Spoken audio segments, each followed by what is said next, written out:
At Dot and Company, we believe that all agencies deserve amazing account managers and that all of those account managers deserve to be supported, encouraged, and loved on.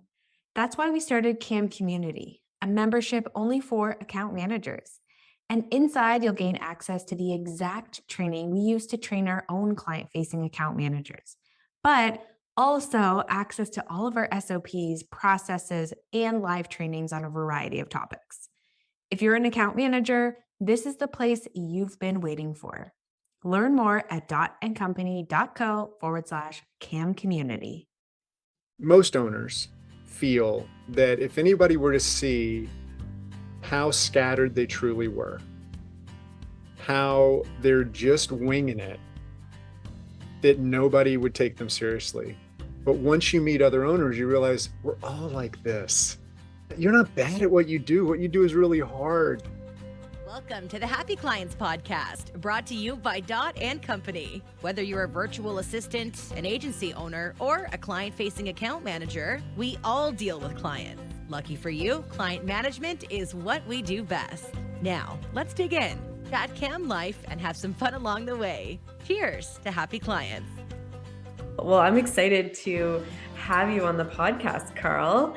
I have heard of Bureau of Digital for years since being in the agency space, and this is the first time we really got to connect. So I'm so grateful to have you on the show. Oh, it's great to be here. I really appreciate it, Taylor. Amazing. Well, why don't you kind of fill us in, Carl, on your background, how you got here to Bureau, and then, of course, what Bureau is. Sure. So my name is Carl. I was a theater major with aspirations of greatness, and then I realized it's hard to eat on $8 an hour. So I ended up going into advertising and learned that I was pretty good at biz dev and presentation and client management. And then after 14 years, spun up my own shop called EngineWorks. We had a lot of fun for, again, about 14 years. And during that time, I got invited to come to this event. It was happening in Portland, Oregon. It was called Shop Talk. And Greg Hoy and Greg Story invited me. And when I asked them why I was invited, they said because I was either really smart or totally full of shit. I told them, I don't know which it is either, so I will gladly be there. I would like to know. And we got together. There were 24 of us. Christina Halverson, who coined the term content strategy, was there. Jeffrey Zeldman, who was considered the grandfather of web standards, was there.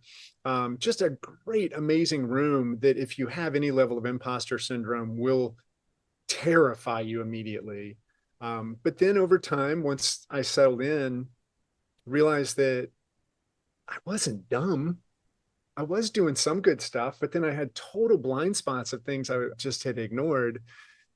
And after that, we decided we wanted to get together again. We were going to get together in a year, but that only made it 7 months. And we all got together again, and there were new people. And then somebody said, hey, project managers don't have anybody. And so we put on an event for project managers. This continued, and then my shop started running itself. So I started getting into other stuff. And at one point, the Gregs, as they're known in Bureau lore, the Gregs basically said, hey, do you want to come over here and be a part of the community? It wasn't a community at the time, but be a part of the Bureau. And I was like, yeah, I would love that. And so I did. And then the two of them had other things they wanted to do. So they took off. And I immediately went from events to community. I figured that, you know, what we need is, it's just like music. It's a space in between the notes. It's the space in between the events. That's when we need each other the most. It's that morning when you wake up and that contract got flagged or that employee got in trouble or whatever. You can't wait months to have somebody to help you. So when I took over, I started getting involved with like, how can we create a great online experience? Then we come up to the pandemic. Things get weird. We didn't know how it was going to go. We had to refund 70 grand in like event tickets. We had $250,000 tied up in venue deposits. The venues were all like, things are fine. Don't sweat it. This COVID thing is not real. Yeah, it was real. Oh, no. So anyway, luckily, one of the people at that first event was Gabe Levine. If you've ever seen the F You Pay Me video, Gabe is the lawyer in that video. Mike Montero, who is in it from Creative Mornings Portland. Mike was in the room as well, and Erica. Anyway, he said, I got you, don't worry. So when you have a best friend as a lawyer and they say, I'm going to get your money back, they get your money back. But the big thing that happened during that time was a few shops throughout videos. Sparkbox was one, Big C. I want to say that Clockwork did, but there were about 20 videos that went up about what the Bureau meant to people because they knew we were in trouble. And at that point, people started buying membership, which I had never pushed before. I didn't want paying a monthly or annual fee to get in the way of people getting help. So it was there, but I didn't really push it. And suddenly we were having $10,000, $15,000 membership days. We grew 1,000% from 2020 to the mid 2022. And now it's a totally different world. We've got about 1,200 people in a Slack installation, which sounds like a nightmare, but it's actually glorious. It's a series of back alleys and secret handshakes and speakeasies. Like you can scale intimacy. It's really hard. You have to try. And now we're just like, somebody will be having a conversation and they're like, I want to talk to more people about this. And we suddenly spin up an event. We had one earlier today, a financial deep dive. We have in-person events, so we're still getting back to that. But the core of the Bureau is just people showing up to help each other every day. That's amazing. And I think a topic that I've been hearing amongst agency owners over the last even just month is how lonely it can be running your own business by yourself. You feel like you're on an island. And I think communities like what you've built is just so important. But what are you seeing in the world, like in the agency world, in terms of loneliness? So loneliness it's just everywhere, right? And the concept of connection and community does help a lot. The main thing is most owners feel that if anybody were to see how scattered they truly were, how they're just winging it, that nobody would take them seriously. But once you meet other owners, you realize we're all like this. You're not bad at what you do. What you do is really hard. And the fact that you're doing it is amazing. And when you're around people who can lift you up like that, suddenly you're not lonely anymore. You're still going to get frustrated. Trust me, we have an owner venting channel that should be a major motion picture. I mean, it's just like, woof, the stuff that people post in there, right? There's this level of honesty and transparency that's amazing. And part of that is back to that first event. We have an oath that we take whenever we have an in-person or an online event.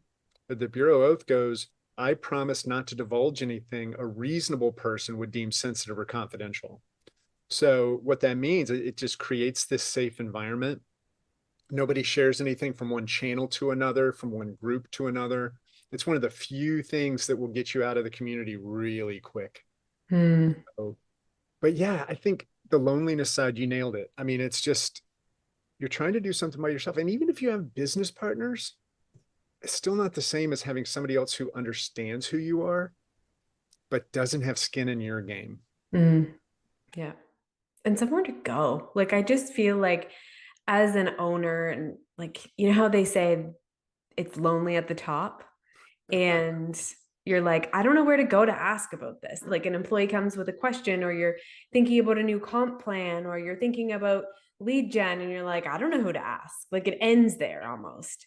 And until you have a community of other people who are doing the same thing and might be able to make connections and not going to make you feel stupid, then you're always going to feel alone. So people just need to leverage communities like you've built, which is so cool and so needed. Yeah. One thing with what you were just saying, in 2020, when the pandemic hit, somebody in the community, I don't know who to this day, and I would love to say thank you. They called Slack and they said, can you turn on the paid version? Because we were talking EIDL and PPP and work from home protocols and all this type of stuff. And you have a 10,000 message limit on the free version, and messages were disappearing daily. That's how active things were. Wow. So Slack turned it on, and when they did, over 800,000 messages came available. And today it's like over 1.4 million. So to your point of, I don't know who to ask, I can see what the common questions are, and we're working on onboarding right now. So when somebody new comes in, we can say, these are the common questions that we see Mm, people ask when they first come in. Here's a list of responses. We have playlists of webinars and events. We have playlists of articles. So when people come in, they can immediately see they're not bad. They're mm, not struggling. They may be struggling, but they're not the only ones. hmm. To your point, that's it. Once you find your people, Yeah. you never want to leave. You just don't. I mean, I Right. changed everything in my life to make sure this thing kept going. So Wow. Good for you. Well, congratulations on the success. It's been like there's not many memberships or communities that are around this long. So that's true. kudos, you've obviously created something really, really cool. Oh, Yeah. So when we're talking about being alone and finding your people, what are some of the things that you're seeing across agencies in 2024? Any trends or what's going on out there? I think the one that gets me the most is nobody trusts what they see anymore. So in 2020, everybody thought the sky was falling, everything was going to fall apart. Now, obviously, in society as well as in business. But in the business side, we found out later in 2020 that our clients realized, oh, we still have to be in business. And certain sectors took off, right? Like if you were to look at higher ed or healthcare or government, all of those sectors took off. Then you had hospitality, you had these other sectors that just, right, they just tank because nobody's traveling, nobody's doing that. Um, and so people thought, okay, we're going to tank. No, no, no, we're really doing great. And then 2023, some people started tank, other people took off, but there's been this ongoing fluctuation. So now in 2024, when things seem to be going pretty well, like some people say that the time to close is taking longer, but bigger projects are still coming in and small projects can close at the normal pace, but they're scared to staff up if they're in a growth cycle, even if it feels like the water level's risen. It's not a tidal wave. It's been 3 months, 4 months. They pause Mm, because they don't want to hurt people again. They don't want to bring people in and then let people go.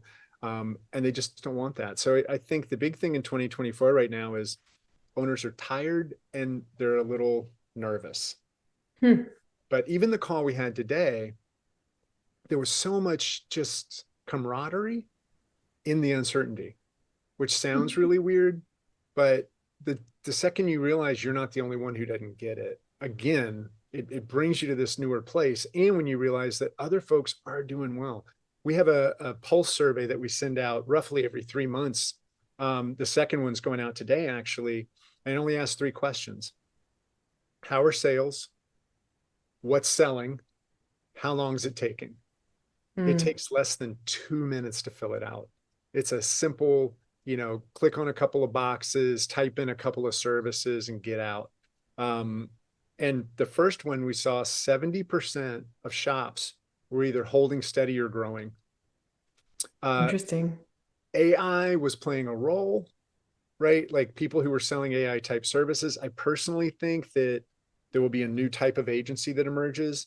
Just like when the web showed up, advertising agencies couldn't handle it. And then web agencies showed up. I think web agencies, with the exception of some SEO shops, aren't in a position to handle AI. So the other trend, when you start to see that that is still selling, people are expecting it. Um, Shops are trying to figure out AI. Like a month ago, it was about AI. I guess like protocols, like AI policy. Now it's AI vision statements. Mm, That's what I see happening in the channels. That's what they're talking about. So, and if anybody interesting. wants to join the newsletter, it's like I take what I'm reading about in the Slack channels and that becomes the newsletter, and there's no obligation. Um, but it's a great way to just kind of see what other owners are talking about Hmm. and leaders. Sometimes we have project managers who are taking the front. Sometimes it's ops folks, but That's so interesting. You must spend your whole day just reading all these messages, like digging into things. it's a lot. But I got to Yeah. tell you, it just energizes me. The fact that I see people in there helping each other, because I think that's the biggest thing when you're at the front of a community. I don't like to consider it my community. I don't like to consider uh, that I run it. It runs me in a lot of ways. I was telling somebody the other day that, being a part of the bureau, I don't even know what this is from, but I keep it on my desk, and I consider that to be the community, right? I love it. I wish I had a bull, because it feels like riding a Bronco bull that's just trying to throw you off. And now and then it stops, it turns around and it smiles at you and it goes, I love you. And it Oh, goes right back to kicking your ass. Right. it's like children, isn't it? It is. It really is. But so that for me, just seeing everybody helping each other, that's why I read all that stuff. Right. It's like, I also realized the other day, somebody asked me how many events I'd attended. Between speaking and the bureau and other stuff, it's like over 500 now.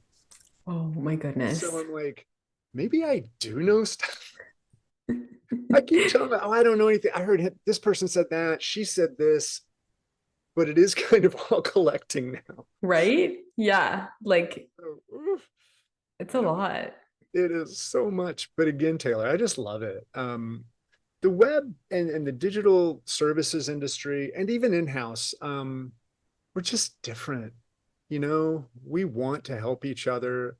For the most part, we've never had the same kind of barriers and bubbles that you find advertising agencies put themselves in, that you find even some software dev shops will put themselves in. I mean, we've got a lot in the community. We've always wanted to reach out and always wanted to help each other and lift each other up. And to me, that's what makes this industry just one of the best in the world that the world's ever seen. Yep, I would agree. Everyone that I know in the agency space is just awesome. And like all of our clients and our team members, it's such a fun industry to be a part of, for sure.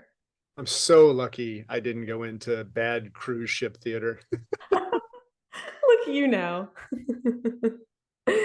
That's amazing. Well, how can people learn more about Bureau and get involved and come to some events and tell us everything? Well, so first you have to learn how to spell bureau. It's Bureau. It took me a long time. I inherited it. And plus I kind of looked, it's just right over my shoulder. So that was a cheat. There you go. If you go to bureauofdigital.com, you'll be able to find the events, information on membership. Like everybody, we're working on it right now. It's we're rebranding, and we're rebranding publicly. So that's kind of fun. And then you can just reach me at smith@bureauofdigital.com. Again, I wish it was Carl. I seem to own the thing, so maybe I should change that. But yeah, reach out. I've just gotten to this point where I was sharing with Taylor before we started. It's a little overwhelming now. So I've luckily got a great support cast. So if you email me, you'll get a great response right away, and somebody will be in touch soon. I love that. It feels so weird. I want to help everybody, but I also know that I'm getting in the way. So that is a key learning that takes a long time to learn, isn't it? it is. Yeah. 56 years. I'm not sure. Well, maybe I'll learn it quicker. There you go. I'm working on that one for sure. Well, thank you so much, Carl, for coming on. It was so awesome to connect. It's been way too long, but can't wait to hopefully attend some events and get more involved in the community. Yeah, it'd be great to meet you in person, Taylor. Yeah, thank you. You got it. Thanks, everybody. Cheers to happy clients.